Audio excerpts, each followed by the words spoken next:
ఈరోజు వైజాగ్ అనేది ఏ విధంగా రియల్ ఎస్టేట్లో ఒక విజనరీ లీడర్ బ్యాక్ సైడ్ ఒక చంద్రబాబు గారి విజన్తో చాలా గ్లోబలైజేషన్లో ఉన్నటువంటి వరల్డ్ వైడ్ కంపెనీస్ అన్నీ కూడా క్యూ కడుతున్నాయి వైజాగ్కి.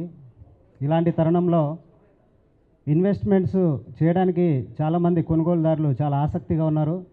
దానికి అనుగుణంగా వైజాగ్లో రాబోయే 2-3 సంవత్సరాల్లో చాలా investments billions of dollars Vizag వస్తున్నందున దాన్ని బేస్ చేసుకొని ఎంతో ఎంప్లాయ్మెంట్ క్రియేట్ అవుద్ది. ఎంప్లాయ్మెంట్ యూజ్గా వచ్చినప్పుడు మనకి ఇన్వెస్టర్స్ కూడా ఎక్కువ వస్తారు.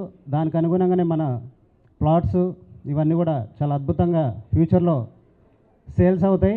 దానికి అనుగుణంగానే మనం ప్రాజెక్ట్స్ కూడా సిద్ధం చేస్తున్నాం. మేము ఆల్రెడీ 5 ఇయర్స్లో 7 వెంచర్స్ కంప్లీట్ చేసాం. కమింగ్ నెక్స్ట్ మంత్ గ్రాండ్గా 3 projects at a time brochure launch చేయబోతున్నాం. గ్రోత్ ఇంజన్ లాగా ఉన్నటువంటి ఈ ఉత్తరాంధ్ర విశాఖపట్నం కమింగ్ నిన్ననే సుందర పిచ్చయ్య గారు కూడా చెప్పారు, ఏఏలో ఒక గ్రోత్ ఇంజన్ లాగా స్టార్ట్ కాబోతుంది. అలాంటి ఇంటర్నేషనల్ ఇన్వెస్ట్మెంట్స్ వస్తున్నప్పుడు దానికి సానుకూలంగా రియల్ ఎస్టేట్ ఇండస్ట్రీ కూడా చాలా బాగుంటుంది ఫ్యూచర్లో.